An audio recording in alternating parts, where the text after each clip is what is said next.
Ah, esse retiro, a gente está entrando no mundo do budismo tibetano, né?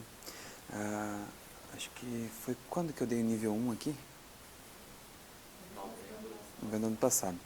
Então, na tradição Drupa, desses yogis dragões, a gente tem um tipo de caminho, né? Caminho de prática. No budismo dos Himalaias existem vários mosteiros, vários mestres e várias linhagens de transmissão do budismo da Índia, né? E uma delas é a linhagem Drupa. E na linhagem Drupa, a gente tem o que é considerado o caminho central é Guru Yoga. Nós descobrirmos, iluminarmos a nossa própria consciência dentro através do espelhamento com alguém que reconheceu aquilo, né? No nosso caso, o guru da linhagem é a Sua Santidade Gyeollon Drupa, né? Então, tudo que eu estou passando para vocês aqui não é meu, né? Isso eu recebi. E aí eu treinei e eu desenvolvi um tipo de sabor disso. Mas isso não fui eu não veio de mim. Essas palavras, né? Esse olhar sobre a vida, isso veio dos meus mestres. Então, é como se você estivesse conhecendo um pouco de Sua Santidade Gyeollon Drupa através de mim. Claro que a cara é diferente, a jeito é diferente, né? Mas os ensinamentos da experiência espiritual, eles vêm dele.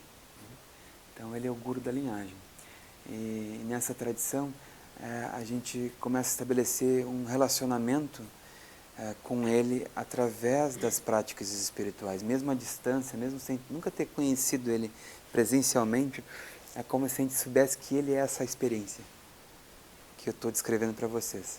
Ele não é esse ser humano com roupas, com carne e ossos, ele é essa experiência. Então a gente começa a se relacionar com o Guru dessa forma. E na tradição se diz assim, ontem eu expliquei sobre os 3 refúgios Buda, Dharma e Sangha, né? É chamado das 3 joias, os 3 tesouros do budismo, né? E eu expliquei num nível externo, né? Onde o Buda é o Buda histórico, as palavras do Buda, que é o Dharma, e a Sangha de praticantes, discípulos do Buda que treinaram e adquiriram a experiência e preservaram essa experiência viva através dos séculos. Essa é a Sangha externa. Mas eu também falei das 3 joias internas, que é, no caso, o Buda, ele é a manifestação dos 3 kayas. Quem é o Buda? É o Buda histórico? Não, é a manifestação dos 3 kayas, né? Que é essa região de segurança que você queria saber e acabou não aparecendo. Maravilha. Depois tem um áudio também. Tá. Depois vai ter o vídeo também, caso quiser aprofundar um pouquinho.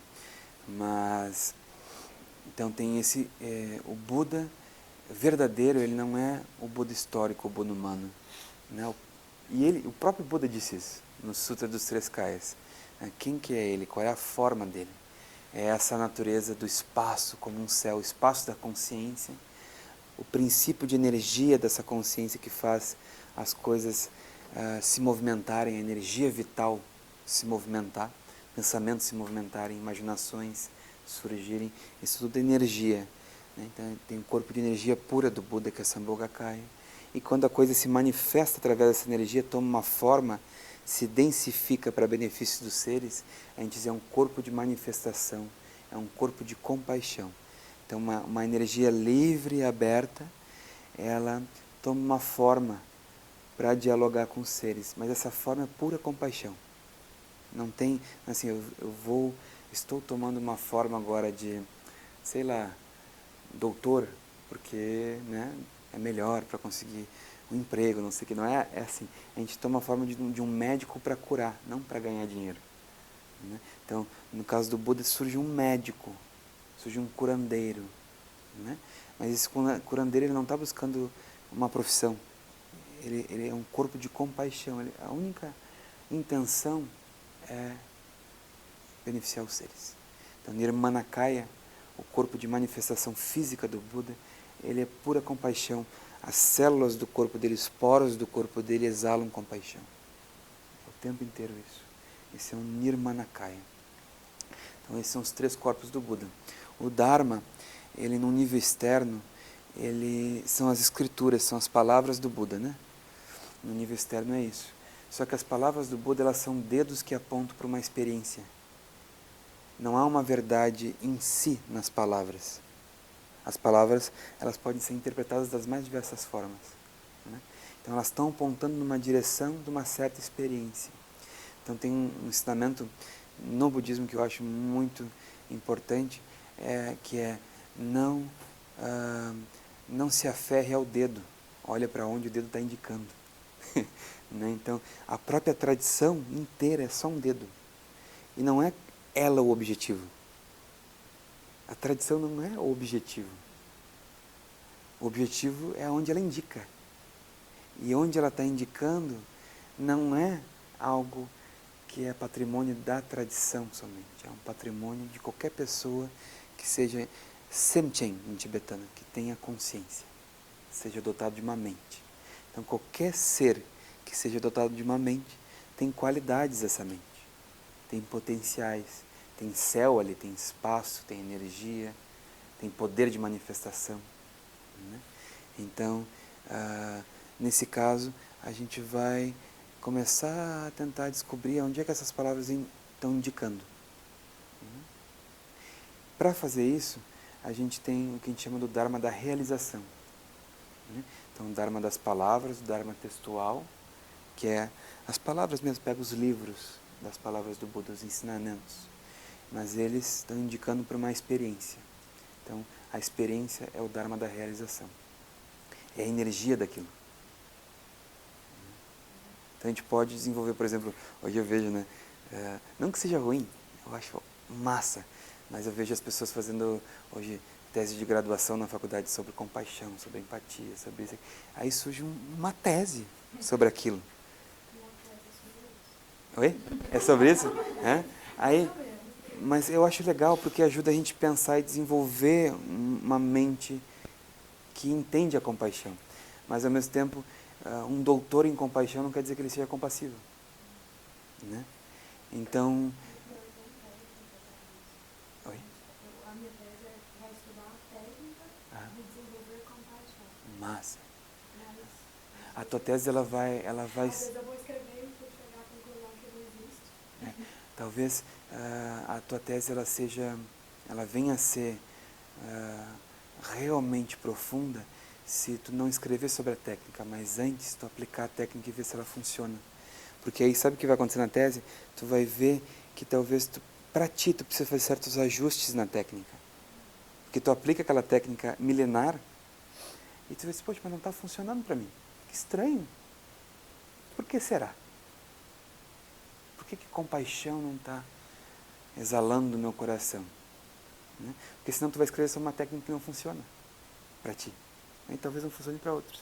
Então, no desenvolver da tua tese, dessa técnica, tu vai praticando. Tenta aplicar aquilo e diz, talvez eu possa incluir o meu vô aqui. Porque o meu vô me passava uma sensação compassiva. Ou talvez eu possa... assim, tu relembra, não colocar o teu vô na tese, né? Mas através de pessoas que a gente encontrou no mundo, elas talvez engatilharam uma sensação de bondade e compaixão na gente de alguma forma, talvez no olhar.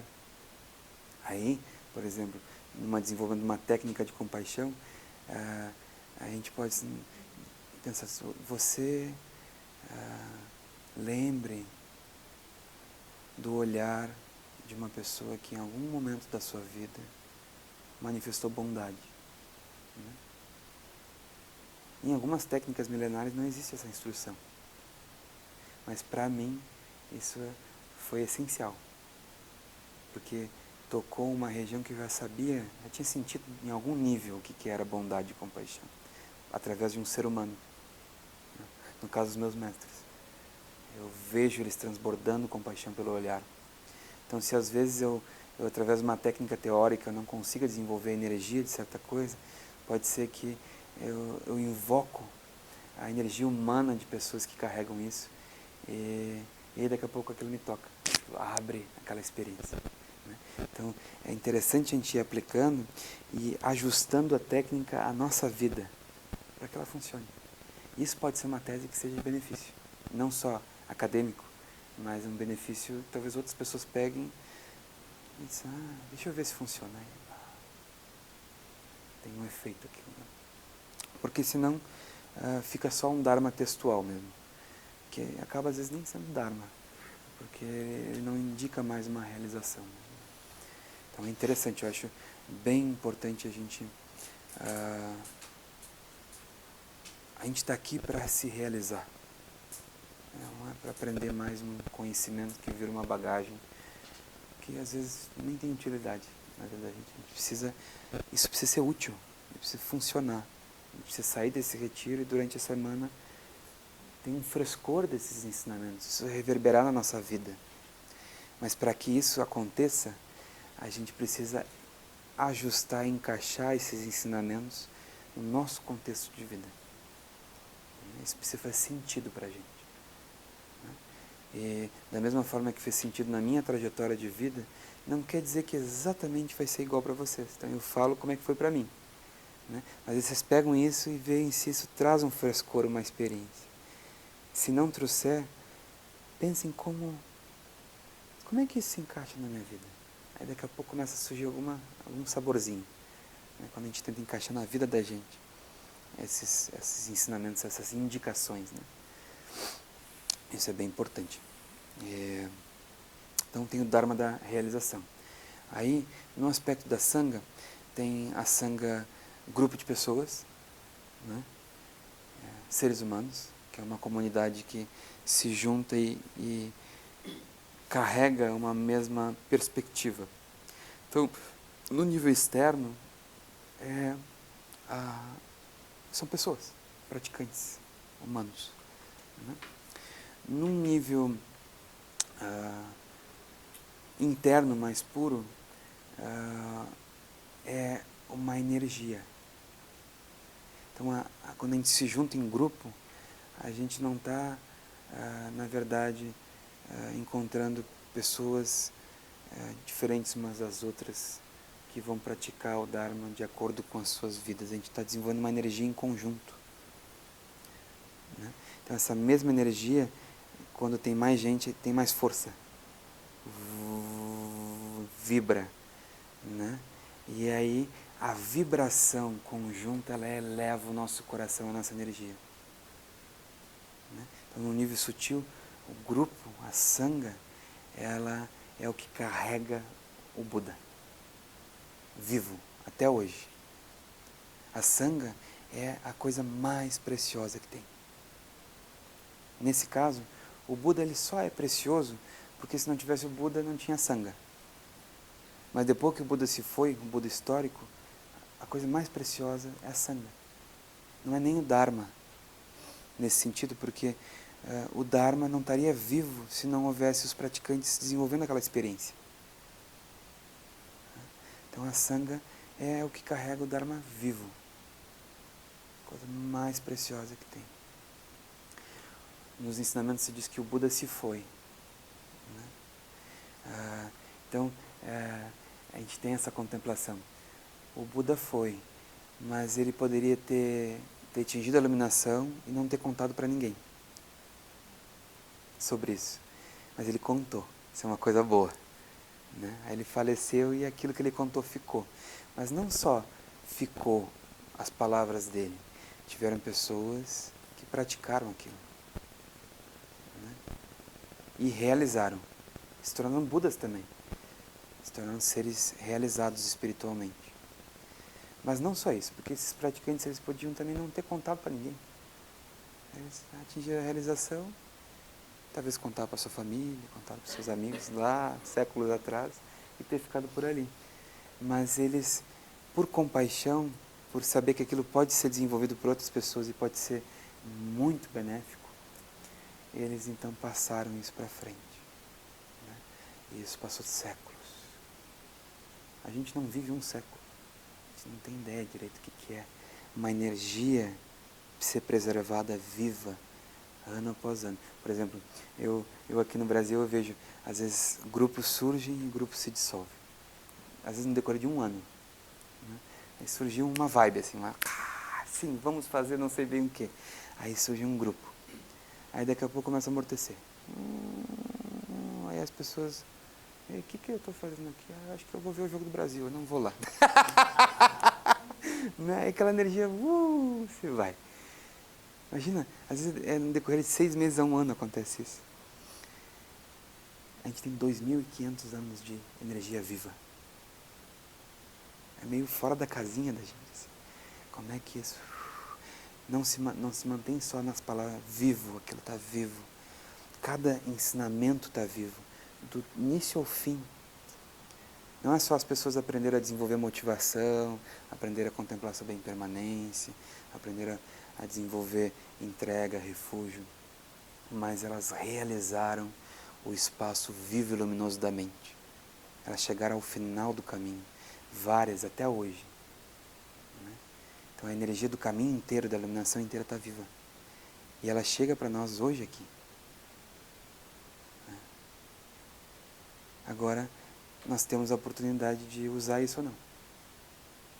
Se eu vou, agora que eu estou sentindo o frescor disso, porque eu vejo nos olhos de vocês que vocês sentiram algum frescor. Em alguns momentos parecia que aquilo tocou. Né? E aí, vai ficar assim? Só nesse toque? E depois foi? Ou vocês gostariam de viver as vidas de vocês a partir dessa energia? É um outro passo. E aí, gente, não tem outro jeito. Tem que aprender a tocar o violão. Não tem outro jeito. Então pode ser que a gente saia... às vezes acontece pessoas que participam de muitos ensinamentos, veem muitos vídeos pelo YouTube, leem muitos livros do Dharma. É muito interessante durante um tempo. Mas passa alguns anos, daqui a pouco a pessoa diz, poxa, mas é interessante, não está funcionando esse negócio. Aí, desinteressei. Vou de repente fazer um curso de coach aí que é melhor. Ou vou de repente, sei lá, fazer outra coisa. Nada a ver, não tem nada de ruim no coach. Não, não, mas até de repente é bom, faz parte do momento da jornada dela.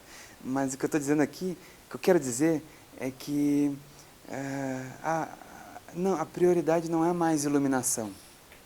A prioridade é andar um pouquinho melhor no mundo. Né? Um pouquinho melhor é pouco.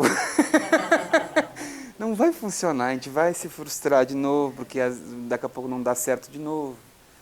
Daqui a pouco a gente se decepciona, porque a gente já tem um hábito de projetar expectativas que são um pouco exageradas. E a gente se frustra, a gente se decepciona, e daqui a pouco passou 40 anos, e eu venho aqui em Uberlândia de novo, e vocês vêm e olham para mim, Lama, eu quero começar agora. Porque realmente passou 40 anos e não deu certo. Né, eu fiz isso, fiz aquilo, fiz pós-doc, fiz não sei o quê, né, fiz concurso, passei, está a mesma coisa, emocionalmente e internamente está igualzinho, 40 anos antes. Ou devido ao karma, né, a força do hábito, nem igualzinho vai estar pior. Porque a gente vai estar reforçando, né? Daqui a pouco a gente está todo travado com 50, 60, 70 anos de idade. E aí a gente quer começar. Né? Então agora que vocês sentiram que isso tocou, isso tem uma verdade aí. É um momento de aproveitar o tempo da gente, a saúde da gente, porque a gente não sabe até quando também a gente vai ter saúde, talvez condições favoráveis e um pouco mais de tempo, para realizar isso e viver a nossa vida a partir disso. Não é a partir do budismo-ismo, é a partir do amor, da sabedoria, né, do espaço acolhedor da nossa consciência. Viver assim.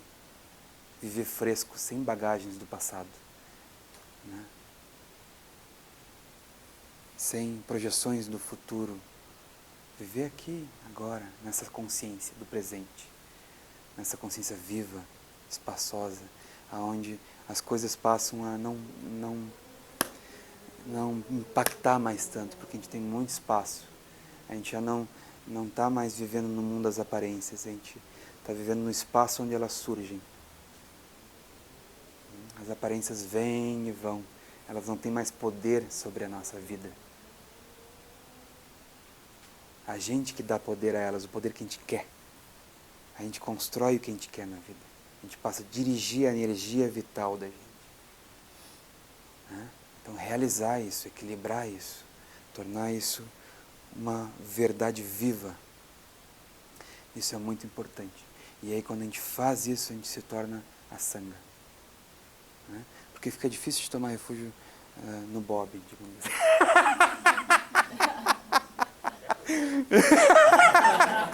Sempre o Bob está aqui do lado, né?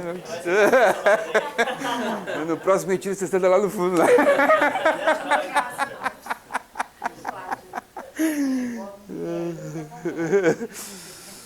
É que quando eu olho para a Sânia não é o Bob.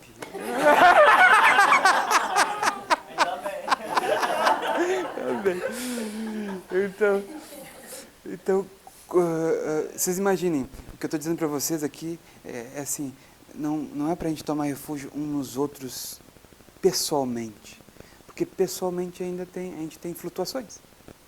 Então, como é que eu vou tomar refúgio nas flutuações de vocês? Eu vou estar ferrado, né? Imagina, eu vou esperar que vocês sejam estáveis. Eu vou esperar que vocês não flutuem na prática de vocês, que vocês sejam compassivos, amorosos e lúcidos o tempo inteiro. Né? Não é nessa sangha kármica que eu tomo refúgio, que nós tomamos refúgio. É na energia que é produzida por essa sangha kármica, mas é uma energia não kármica de Buda. Então, quando a gente se junta, a gente começa a elevar a consciência e abrir o coração. Nesse momento, isso é uma fonte de refúgio. Essa energia conjunta. A gente chama isso que o processo de realização disso nos torna uma Arya Sangha. Arya Sangha é uma sangha especial, uma sangha realizada, elevada. No caso dos praticantes budistas, cadê a imagem? A imagem. Essa sangha aqui é a sangha do refúgio. São a sangha dos mestres realizados. Só que essa energia que a gente pode produzir. Essa energia área. Essa energia de realização. Né? Então, nesse sentido a gente tem a sangha digna de refúgio. Que é a sangha dos áreas. A energia viva do amor e da lucidez. Isso a gente toma refúgio. A gente toma segurança nisso. A energia do amor nunca vai nos enganar. A energia de uma mente acordada, ela não é enganadora. Ela não é manipuladora. Ela não é trapaceira. Ela acompanha o nosso desenvolvimento. Ela favorece o nosso desenvolvimento. Então, isso é seguro. Essa energia é segura. E aí nela a gente toma refúgio. Então essas são as 3 joias do budismo. Só que no budismo tântrico tem outras 3 fontes de refúgio que elas são interessantes de serem refletidas. Né? Que é assim, a sangha ela não surge sem a luz de um praticante que está vivendo a energia de Buda. Ela não surge sem o lama. Aqui eu não estou falando de mim, aqui eu estou falando do meu mestre. Então, a gente tem outras 3 fontes de refúgio que a gente chama de 3 raízes no Tantra budista, que é o lama, idam e dakini. Lama aqui é assim, eu não sei se vocês observaram, tudo bem, tem uma diferençazinha entre mim e ele, assim. Geralmente quando ele vai dar algum ensinamento, tem em torno, lá na Ásia, em torno de 10 a 100 mil pessoas que escutam ele. Aqui a gente está em 25. Então, a energia espiritual magnetizadora dele é um pouco diferente, assim, né?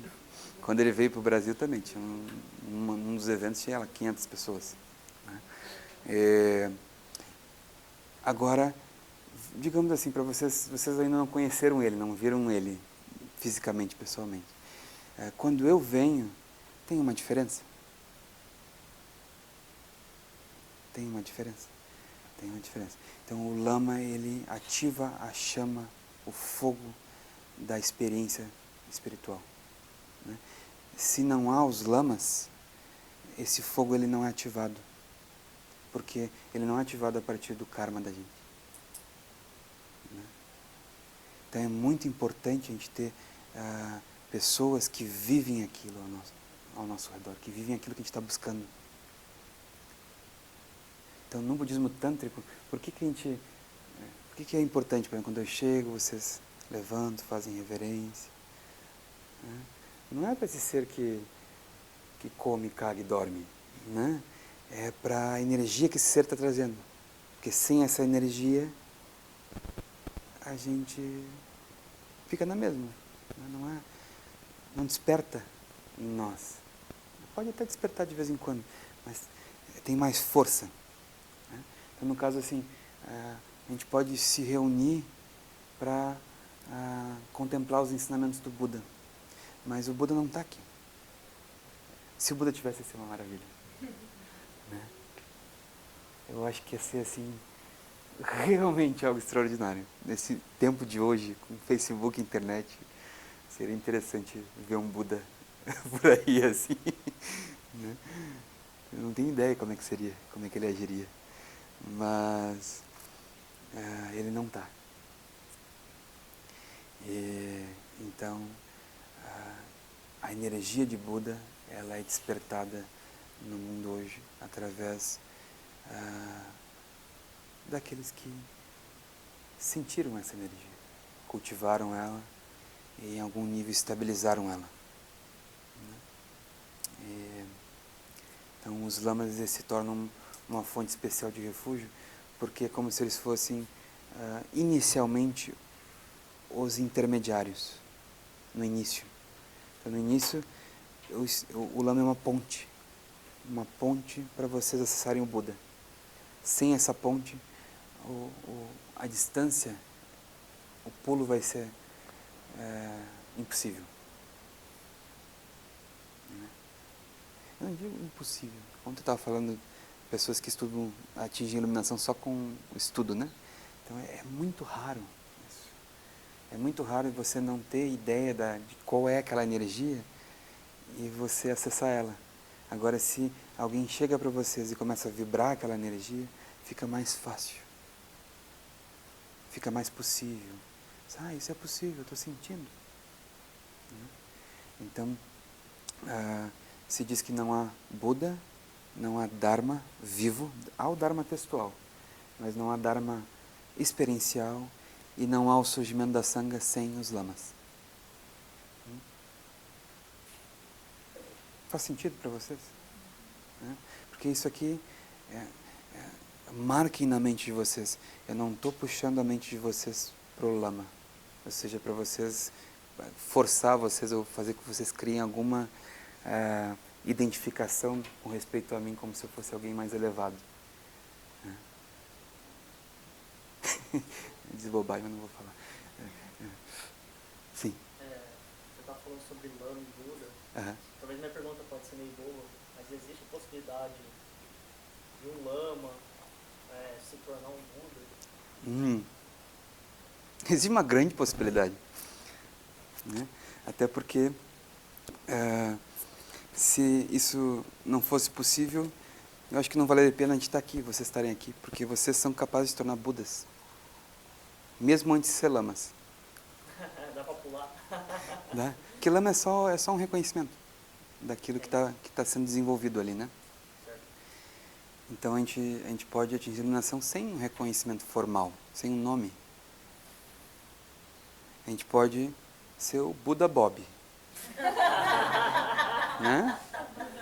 Não precisa ser o Lama Bob, pode ser o Buda Bob, muito melhor. Né? O Buda Sanya, né? Buda Rogério, Buda Léo. Aí a gente vai expandindo assim.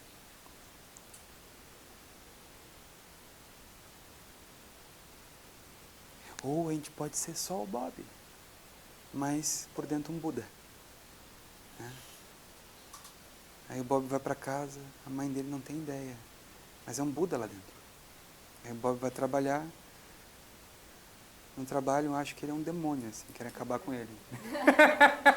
Aí ele está lá praticando internamente o Dharma, e eles nem sabem que ele está falando com o Lama no WhatsApp. Lama, tá difícil aqui, como é que eu faço? Né? Mas a gente pode ser Budas secretos também. Né? A gente não precisa... Não tem cara de Buda. Não existe cara de Buda. A gente vai se tornar um Buda com a nossa cara. Com o nosso jeito. A nossa jornada de vida vai se tornar um ornamento de sabedoria. As borradas que a gente fez na vida vão se tornar experiências preciosas que vão nos capacitar a dialogar com quem cometer as mesmas borradas. É muito bom isso. Por exemplo, hoje, eu não vou contar todas as borradas que eu fiz na minha vida, porque fica feio. Mas hoje eu tenho completa capacidade de dialogar com pessoas que cometeram o mesmo erro que eu cometi. Que se afundaram nos mesmos buracos. Eu sei direitinho como é que aquele buraco ali é. Eu sei, eu experienciei, eu sei o sabor daquilo. Né? Aí eu consigo dizer, tu tá assim, né? O buraco é assim, né? A pessoa, sim. Pois é, tem uma escadinha aqui, ó, você não está vendo? Umas pedrinhas que dá para subir por aqui, ó. Eu subi por ali. Então quem entrou dentro daquele buraco e saiu, sabe como sair. Direitinho. Né? Quem não entrou, a pessoa pode fazer tentativas. Olha, eu acho que dá para